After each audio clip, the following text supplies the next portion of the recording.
Hello everyone. आज हम पढ़ेंगे चार्ली चैपलिन यानी हम सब। ये निबंध विष्णु खरे जी द्वारा रचित है, जो आपकी पाठ्य पुस्तक आरोह भाग 2 में संकलित है। समकालीन हिंदी कविता और आलोचना में विष्णु खरे एक विशिष्ट हस्ताक्षर हैं। उनका जन्म 1940 ईस्वी में मध्य प्रदेश के छिंदवाड़ा जिले में हुआ था। इनकी प्रतिभा को देखते हुए इन्हें रघुवीर सहाय सम्मान से अलंकृत किया गया। विष्णु खरे जी ने हिंदी जगत को विचारपरक कविताएं दी हैं, साथ ही बेबाक आलोचनात्मक लेख भी दिए हैं। इनके रचनात्मक और आलोचनात्मक लेखन पर विश्व साहित्य के गहन अध्ययन का प्रभाव दिखाई देता है। ये विश्व सिनेमा के अच्छे जानकार हैं। 1971-73 के अपने विदेश प्रवास के दौरान इन्होंने चेकोस्लोवाकिया की राजधानी प्राग के प्रतिष्ठित फिल्म क्लब की सदस्यता प्राप्त करके संसार भर की सैकड़ों उत्कृष्ट फिल्में देखी। यहाँ से सिनेमा लेखन को वैचारिक गरिमा और गंभीरता देने का सफ़र शुरू हुआ। शायद ये प्रवास ही इस निबंध जो है, इस प्रवास का ही परिणाम है कि इन्होंने चार्ली को अपने निबंध का विषय बनाया।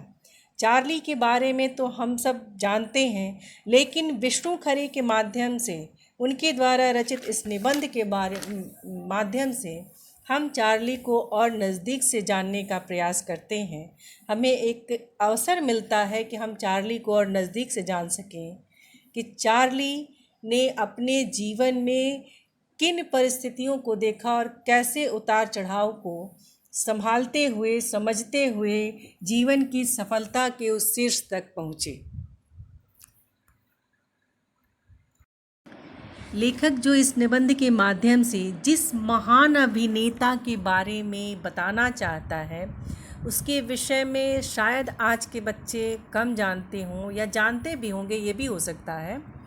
तो इस व्यक्ति का अभ्युदय, इस व्यक्ति का उदय चार्ली चैपलिन का उदय उस समय हुआ जब विश्व जो है वो प्रथम विश्व युद्ध के बाद की जो परिस्थितियाँ थीं, जो आर्थिक महामारी थी, जो समस्याएं थीं, उन समस्याओं से जूझ रहा था। और उन परिस्थितियों में उस मानसिक आघात से जूझ रहे लोगों को हंसाना एक बहुत बड़ा एक प्रश्न चिन्ह था, एक बहुत बड़ा चैलेंज था, जिसे बहुत बड़ी चुनौती थी लोगों को हंसाना।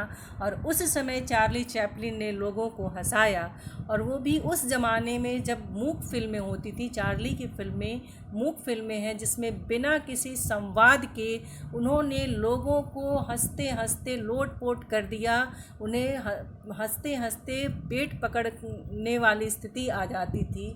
तो ये एक बहुत ही चैलेंजिंग काम है, बहुत ही चुनौतीपूर्ण कार्य है, जो कि इस विश्व के सामने अपना एक ऐसा उदाहरण चार्ली चैपलिन ने प्रस्तुत किया। इसलिए लेखक इस व्यक्ति को, इस अभिनेता को इतना महान मानता है कि उस समय जो परिस्थितियां बिल्कुल प्रतिकूल थी, और ऐसा व्यक्ति जिसके जीवन में सिर्फ संघर्ष ही था, दुख ही था, कष्ट ही था, उसके बावजूद भी उसने एक ऐसा प्रोफेशन, एक ऐसा व्यवसाय चुना जिसमें उसको लोगों के दुखों को कम करना था और हंसाना था। उस समय चार्ली चैपलिन एक ऐसे फैमिली से थे, एक ऐसे परिवार से थे जिसमें उनकी माँ को छोड़ दिया था। उनकी माँ एक परित्यक्ता स्त्री थी, और परित्यक्ता स्त्री यानी कि डिवोर्सी जिसको हम कहेंगे, या छोड़ी हुई, पति के द्वारा छोड़ी हुई स्त्री, उसकी समाज में क्या स्थिति होती है, उसे किन किन समस्याओं का सामना करना पड़ता है, ये बताने की ज़रूरत नहीं है। वो चार्ली चैपलिन की माँ जो थी, वो दूसरे दर्जे की स्टेज अभिनेत्री थी, और उन्होंने बाद में बहुत भयावह गरीबी देखी, और माँ के पागलपन से भी उन्हें संघर्ष करना पड़ा। उन्होंने अपनी आत्मकथा में एक छोटी सी घटना शायद हमारे पढ़ने और सुनने वाले लोगों के लिए होगी, लेकिन जिस व्यक्ति को उस परिस्थिति से गुजरना पड़ा होगा, वो उसके जीवन की बहुत बड़ी घटना होगी। चार्ली चैपलिन अपने आत्मकथा में, अपनी बायोपिक में वो इस घटना को उजागर करते हैं कि जब वो 5 या 6 साल की उम्र के रहे होंगे, उस समय उनकी माँ जो थी स्टेज पे गीत गा रही थी, वो सिंगर थी, वो अपना प्रोग्राम प्रस्तुत कर रही थी। उनके कार्यक्रम प्रस्तुति के दौरान ही अचानक से उनकी आवाज़ चली गई और अब स्थिति ये बन गई कि दर्शकों ने जूते चप्पल चलाना शुरू कर दिया। उस परिस्थिति में जो वहाँ का मैनेजर था, उसने चार्ली को ला के स्टेज पे खड़ा कर दिया और कहा कि जो माँ तुम्हारी गाना गाना चाहती थी, उस गाने को तुम गाओ। क्योंकि चार्ली ने बार बार उस गाने को अपनी माँ को गाते हुए सुना था, उस गाने को सुना था, वो जब अकेले होता था तो उस गाने का अभ्यास करता था और ये बात मैनेजर को पता थी। उसने चार्ली को अभ्यास करते हुए भी देखा था। तो चार्ली ने जब उस गाने को गाया स्टेज पे, तो वही दर्शक जो जूते चप्पल चला रहे थे, उन्होंने सिक्कों की बारिश कर दी। उसके बाद पागलपन के दौरे पड़ने लगे चार्ली की माता को और उस परिस्थिति से संघर्ष करना पड़ा। वहीं साम्राज्य और औद्योगिक क्रांति, पूंजीवाद तथा सामंतशाही से मगरूर एक समाज द्वारा दुराया जाना चार्ली का, बहुत सारे संघर्ष थे चार्ली के जीवन में। तो ये एक बहुत बड़ा हमारे सामने एक बहुत बड़ा उदाहरण है कि एक ऐसा व्यक्ति जो जीवन भर अपने संघर्षों से जूझता रहा, प्रतिकूल परिस्थितियों से संघर्ष करता रहा, उसके बावजूद भी उसने एक ऐसा व्यवसाय चुना कि जिसमें वह लोगों के दुखों को कम करता है, हंसाता है। ये बहुत बड़ी बात है। इसके साथ ही मैं आपको चार्ली के बारे में बताने से पहले, इस निबंध का सारांश बताने से पहले, चार्ली चैपलिन के हास्य का एक छोटा सा वीडियो क्लिप आपको दिखाना चाहती हूँ, ताकि आप चार्ली से थोड़ा जुड़ जाएं। उसके बाद इस निबंध के भाव को समझने में आपको आसानी होगी।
चार्ली चैपलिन ने कहा है कि ज़िंदगी करीब से देखने में एक ट्रेजेडी है और दूर से देखने पर एक कॉमेडी है, और इसी फार्मूले पे उनका पूरा जीवन जो है, उनकी पूरी सफलता जो है, इस पर निर्भर थी कि चार्ली को हम दूर से देखते तो यही मानते कि चार्ली एक कॉमेडियन है, लेकिन जब हम चार्ली के बारे में पढ़ते हैं, देखते हैं, उनके बारे में, उनकी बायोग्राफी पढ़ने के बाद उनके बारे में जानते हैं, तब हमें पता चलता है कि चार्ली का जीवन नज़दीक से कितनी ट्रेजेडियों से, कितनी त्रासदियों से भरा हुआ है।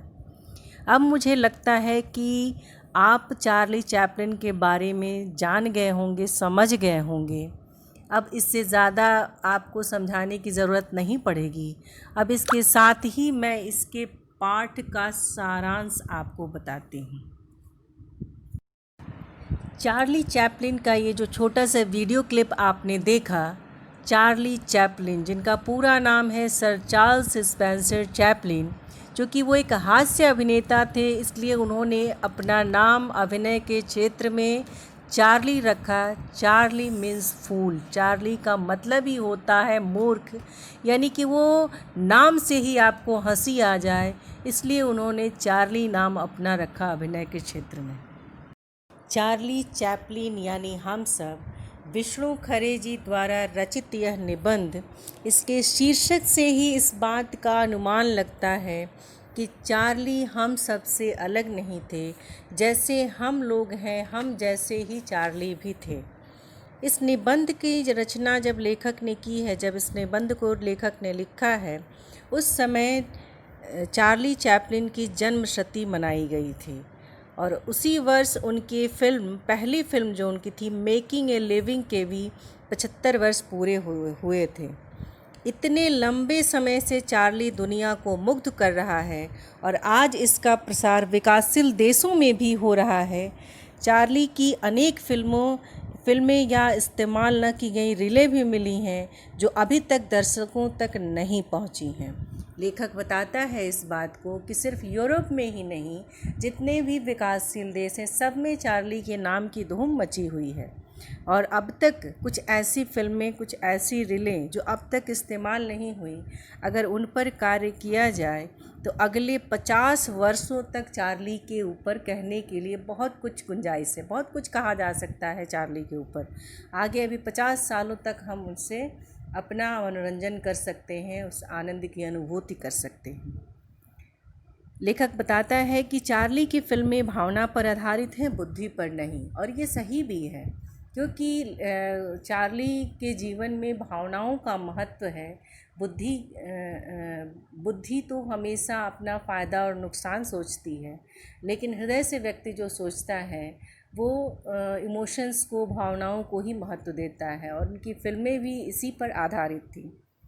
उनकी फ़िल्मों के नाम में है Metropolis, the cabinet of doctor Caligari, the Robert seal, last year in Marienbad, the sacrifice जैसी फिल्मों का आम आदमी से लेकर आइंस्टाइन जैसे महान वैज्ञानिक तक, ऐसी प्रतिभा वाले व्यक्ति तक एक जैसा रसास्वादन करना, यानी कि उसमें जो भी देखता उस फिल्म को तो वैसी ही अनुभूति करता जैसी कि चार्ली चाहते थे। अपने अभिव्यक्ति के माध्यम से जो संदेश लोगों तक वो भेजना चाहते थे, जो अपने अभिनय का उदाहरण वो देना चाहते थे, उसमें कहीं वर्ग भेद, वर्ण भेद नहीं था। वो सभी जनों के लिए, सभी जनों को ध्यान में रख कर, चाहे वो निम्न वर्ग के हो, मध्य वर्ग के हो या उच्च वर्ग के हो, वो महान हो या सामान्य हो, सबको सामान्य मानकर वो फिल्में बनाई जाती और सबको सामान्य आनंद की अनुभूति कराती। इन्होंने न सिर्फ फिल्म कला को लोकतांत्रिक बनाया बल्कि दर्शकों की वर्ग तथा वर्ण व्यवस्था को भी तोड़ा। चैपलिन की फिल्में यह दर्शाती हैं कि हर व्यक्ति में त्रुटि है। चैपलिन अपने फिल्मों के माध्यम से इस तरह का उदाहरण समाज में उपस्थित करते हैं कि वो किसी वर्ग विशेष के लिए फिल्म नहीं बना रहे हैं, वो उनकी फिल्में सभी वर्गों के लिए प्रिय हैं, सभी वर्गों के लिए हैं। वो किसी को बड़ा छोटा नहीं मानते और ये भी वो अपने फिल्मों के माध्यम से संदेश देते हैं कि कोई व्यक्ति परफेक्ट नहीं होता, सब में कुछ न कुछ कमियां होती हैं। चैपलिन एक परित्यक्ता और स्टेज अभिनेत्री के पुत्र थे। उनकी माँ जो थी एक परित्यक्ता स्त्री थी और स्टेज पर वो गाने गाती थी। उन्होंने भयानक गरीबी और माँ के पागलपन से भी संघर्ष किया। वो पूंजीपति, वो सामंतों से अपमानित भी हुए और उनकी नानी जो थी वो खानाबदोश थी और पिता यहूदी वंशी थे। चार्ली के पिता यहूदी थे और उनकी माँ जो है वो खानाबदोश, यानी कि जो नोमैड्स होते हैं, जो टेंट में रहते हैं और घूमा करते हैं। तो ये कहीं ना कहीं उन आनुवंशिक के माध्यम से ये जीन्स जो है वो चार्ली में भी थे। वो भी घुमंतु चरित्र के व्यक्ति थे। वे कभी मध्यवर्गीय, बुर्जुआ या उच्च वर्गीय जीवन मूल्य ना अपना सके। उन्होंने मध्यवर्गीय, बुर्जुआ का मतलब होता है कि ऐसा मध्यम वर्ग में दो वर्ग, एक निम्न मध्यम वर्ग, एक उच्च निम्न मध्यम वर्ग। और उच्च मध्यम वर्ग के जो लोग होते हैं वो पूंजी निर्माण को ही जीवन का उद्देश्य बनाते हैं। तो वो बुर्जुआ उन्हीं को कहा गया है इस निबंध में। कह रहा है लेखक कि कभी चार्ली जो है कितना भी यश कमाया, कितना भी धन कमाया, लेकिन वे उच्च वर्गीय या उस बुर्जुआ वर्ग के जीवन वैल्यू को नहीं अपना सके, उस मूल्य को नहीं अपना सके। चार्ली की कला को देख फिल्म समीक्षकों तथा फिल्म कला के विद्वानों ने माना कि सिद्धांत कला को जन्म नहीं देते, अपितु कला स्वयं अपने सिद्धांत या तो लेकर आती है या बाद में उन्हें गढ़ना पड़ता है, क्योंकि किसी सिद्धांत के आधार पे हम कला का निर्माण नहीं कर सकते। कला तो स्वाभाविक होती है और वो अपने सिद्धांत खुद गढ़ लेती है। देश काल की सीमाओं को लांघते हुए चार्ली सबको अपना लगते। यूरोप के होते हुए भी कभी ये नहीं लगा लोगों को कि चार्ली विदेशी हैं, हर देश के लोगों को वो अपने से लगे। इसलिए लेखक कहता है कि वो देश और काल की सीमाओं, आज भी हम देखते हैं तो हमें नहीं लगता कि चार्ली हमारे समय से बहुत साल पहले के व्यक्ति हैं। आज भी हम उनको उतना ही एंजॉय करते हैं, उतनी ही आनंद की अनुभूति करते हैं उनकी फिल्मों को देखते हैं। तो दर्शक उनके किरदार में कभी स्वयं को देखता है तो कभी अपने परिचित को। वो कहीं न कहीं ऐसी घटनाएं होती हैं, जो भी कॉमेडी उनकी फिल्म में होती है, वो अभिनय के माध्यम से जो भी चीज़ प्रस्तुत करते हैं वो लगता है जैसे कि वो हमारे बीच की ही घटना है, जो सामान्य जीवन से संबंधित है। चार्ली ने भावना को चुना, इसके दो कारण थे। बचपन में जब वे बीमार थे तो उनकी माँ ने उन्हें बाइबल से ईसा मसीह का जीवन पढ़कर सुनाया। ईसा के सूली पर चढ़ने के प्रकरण तक आते आते, बाइबल पढ़ते पढ़ते माँ और बेटे जब उस प्रकरण पे आते हैं जब ईसा मसीह को सूली पर चढ़ाया जाता है, तो चार्ली और चार्ली की माँ दोनों रोने लगते हैं। और इस प्रसंग से उन्होंने स्नेह, करुणा और मानवता का पाठ पढ़ा। दूसरी घटना है उनके जीवन की जिसमें चार्ली के जीवन को बहुत प्रभावित किया। जब चार्ली बहुत छोटे थे तो वो ऐसे घर में रहते थे जिसके पास कसाई खाना था। वहाँ प्रतिदिन सैकड़ों जानवर वध के लिए लाए जाते थे। कसाई खाना यानी कि स्लॉटर हाउस, जहाँ जानवरों को मार दिया जाता है। तो वहाँ वो प्रतिदिन देखते कि वहाँ सैकड़ों जानवरों को मारने के लिए लाया जाता था।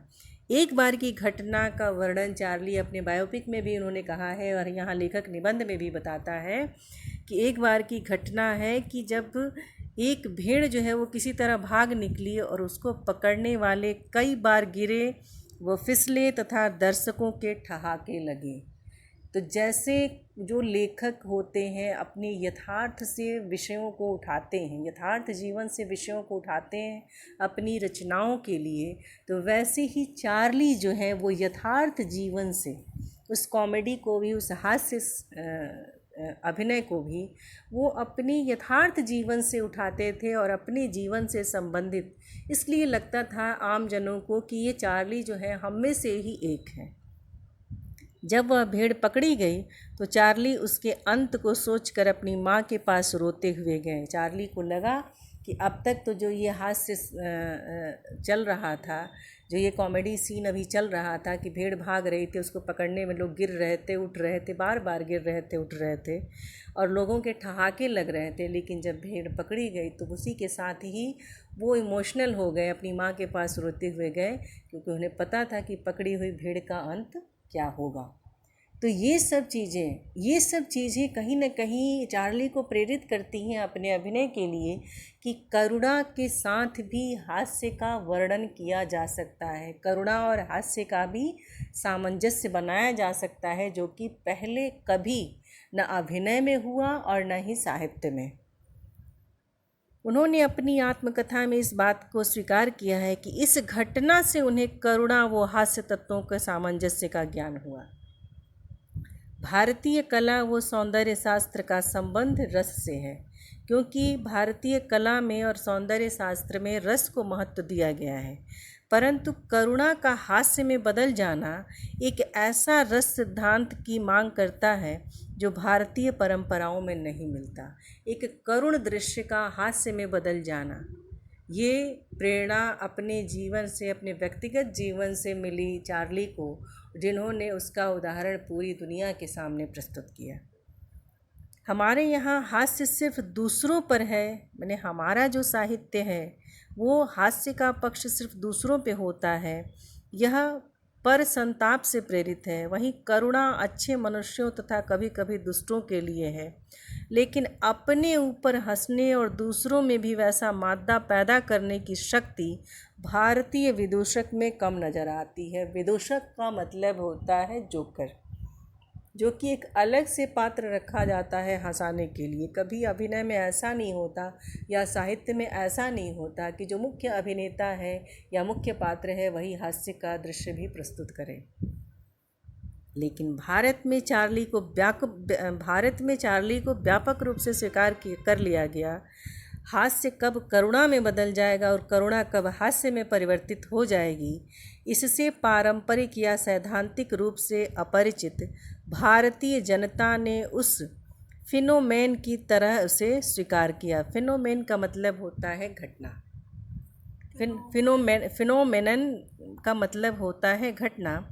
तो भारतीय लोगों ने उसे उस तरह से स्वीकार किया। करुणा कैसे हास्य में बदल जाती है, ये अपने एक दृश्य में चार्ली ने दिखाया था कि कैसे एक युवक और युवती जो हैं एक लाइब्रेरी में मिलते हैं और प्रेम दृश्य का होता है, बड़ा ही करुणा का दृश्य होता है, और उस समय कैसे वो एक संरक्षक आ जाता है दोनों के बीच में। तो जो वो दृश्य हास्य का वहाँ उपस्थित करते हैं, तो वो उस दृश्य के माध्यम से ये उदाहरण प्रस्तुत करते हैं कि करुणा के साथ भी हास्य का सामंजस्य किया जा सकता है। यहाँ हर व्यक्ति दूसरे को कभी न कभी विदूषक समझता है, यानी कि आम जीवन में हम कभी न कभी दूसरों पे हंसते ज़रूर हैं। मनुष्य स्वयं ईश्वर या नियति का विदूषक, क्लाउन, जोकर या साइड किक होता है। तो कहीं न वो पात्रों को ऐसा रखा जाता है कि जोकर हंसाने का काम करता है, या क्लाउन जो हंसोड़ व्यक्ति, या नाटकों में भाड़ का एक किरदार होता है जो कि हंसाने का काम करता है, जिसे क्लाउन कहा जाता है।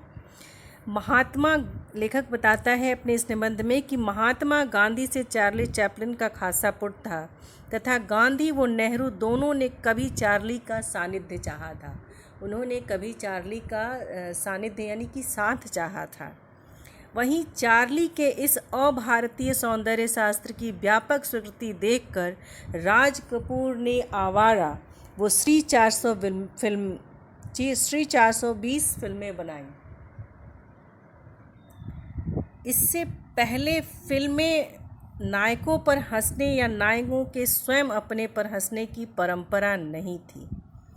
ये राज कपूर ने ये परंपरा हिंदी फिल्मों में शुरू की, जिसमें कि उन्होंने पूरे किरदार में उस वेशभूषा को भी अपनाया कि जैसे चार्ली ने भी जब अपने अभिनय की शुरुआत की तो उन्होंने इस बात पे ध्यान दिया कि उनकी वेशभूषा में ऐसा विरोधाभास हो कि जिसे देखते ही लोग हंसने लगे। इसलिए उन्होंने एक बैगी पैंट के साथ एक शॉर्ट कोट पहना और उसके साथ अपने पैरों के साइज़ से थोड़े बड़े साइज़ के जूते पहने और एक डार्बी टोपी पहनी और उसके साथ हिटलर के जैसे दिखने वाली एक छोटी सी मूछ लगाई और उसके साथ एक छड़ी रखी ताकि इस वेशभूषा को देखकर ही हंसी आए। और इस वेशभूषा को अपनाया था राज कपूर ने अपनी फिल्म आवारा और श्री 420 में।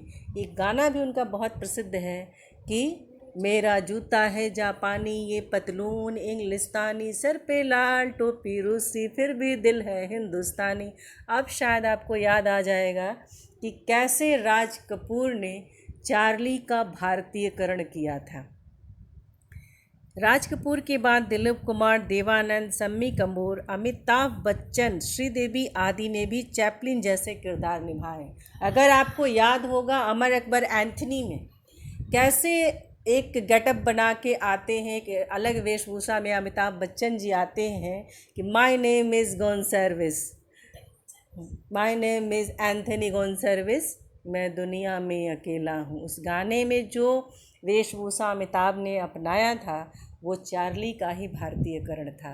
वहीं चालबाज फिल्म में जो दोहरे अभिनय के रोल में थी श्रीदेवी की जो गाना था उसमें शायद आपको याद भी हो, अगर ना भी हो तो मैं आपको याद दिलाती हूँ कि ना जाने कहाँ से आई है, ना जाने कहाँ को जाएगी ये लड़की, किसी के हाथ न आएगी ये लड़की। उसमें श्रीदेवी ने चार्ली का बहुत बढ़िया अभिनय किया, कॉपी किया एकदम, बिल्कुल वैसे ही चलना, वैसे ही टोपी, वैसे ही आँखों को घुमाना। श्रीदेवी ने चार्ली चैपलिन का इतना बढ़िया अभिनय किया, इतना बढ़िया कॉपी किया उसमें कि वो गाने में और आकर्षण उत्पन्न कर देती हैं। चार्ली की फिल्में भाषा का इस्तेमाल नहीं करती, उनमें मानवीय स्वरूप अधिक है और वह सार्वभौमिकता सर्वाधिक है। सार्वभौमिकता से तात्पर्य है कि वो सभी के लिए अपने हैं। चार्ली सदैव चीर युवा दिखते हैं तथा वे किसी भी संस्कृति को विदेशी नहीं लगते। चार्ली में सबको अपना स्वरूप दिखता है। इस प्रकार उनमें सब बनने की अद्भुत क्षमता है। वो हर रूप में, हर अभिनय में फिट बैठते हैं। वो समस्त पृथ्वी को अपना मानना, इसलिए वो ऐसे अभिनय करते हैं कि पूरी पृथ्वी पर बसे हुए देशों और लोगों को वो अपने जैसे लगते हैं। भारत में होली के त्यौहार को छोड़कर स्वयं अपने पर हंसने या स्वयं को जानने बूझते हास्यास्पद बना डालने की परंपरा नहीं है। हम सिर्फ एक होली का त्यौहार ऐसा है जिसमें हम अपनी शक्लें ऐसे बना लेते हैं कि अपनी ही शक्ल देख के हमें हंसी आती है। इसके अलावा हमारे यहाँ न साहित्य में न संस्कृति में ऐसी कोई परंपरा है जिसमें कि हम अपने आप पर हंसें। नगरीय लोग तो अपने पर हंसने की सोच भी नहीं सकते। वो इतनी बनावटी जीवन को अपनाते हैं कि वो अपने ऊपर तो हंसने की सोच भी नहीं सकते। गांव में तो एक आध घटना आपको देखने को मिल भी जाए, सुनने को, लेकिन शहरों में ऐसा नहीं मिलता। चार्ली स्वयं पर सबसे ज़्यादा तब हंसता है जब वह स्वयं को गर्वोन्मत्त, आत्मविश्वास से युक्त, गर्वोन्मत्त यानी कि गर्व से भरा हुआ और आत्मविश्वास, सेल्फ कॉन्फिडेंस से युक्त सफलता, सभ्यता, संस्कृति तथा समृद्धि की प्रतिमूर्ति, दूसरों से ज़्यादा शक्तिशाली वो श्रेष्ठ दिखलाता है। उसका रोमांस पंक्चर हो जाता है।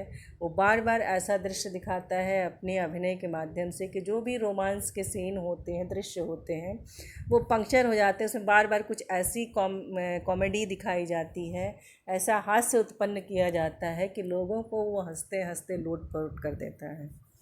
महानतम क्षणों में भी वह अपमानित होना जानता है। उसके पात्र लाचार दिखते हुए भी विजयी बन जाते हैं।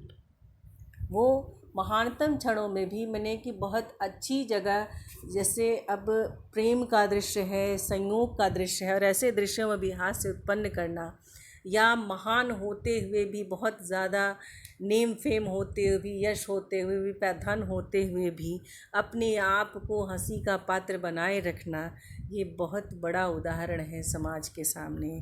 इस अभिनय और कला के क्षेत्र में एक बहुत बड़े उदाहरण है चार्ली, जिन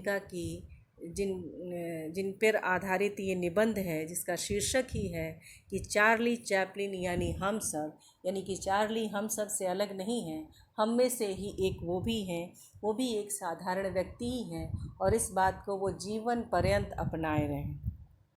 तो इस निबंध का सारांश सुनने के बाद इतना तो आपको पता चल ही गया होगा कि विष्णु खरे जी का उद्देश्य क्या है हमें बताना। वो इस निबंध के माध्यम से हमें ये संदेश देना चाहते हैं कि दूसरों को हंसाने वाला व्यक्ति कोई ज़रूरी नहीं कि वो खुद भी जीवन में हंसता खेलता ही रहा हो। एक ऐसे व्यक्ति का उदाहरण उन्होंने दिया जो कि पूरा जीवन उसका संघर्षों में बीता, उसका पूरा बचपन किसी भी व्यक्ति के जीवन का बहुत महत्वपूर्ण भाग होता है।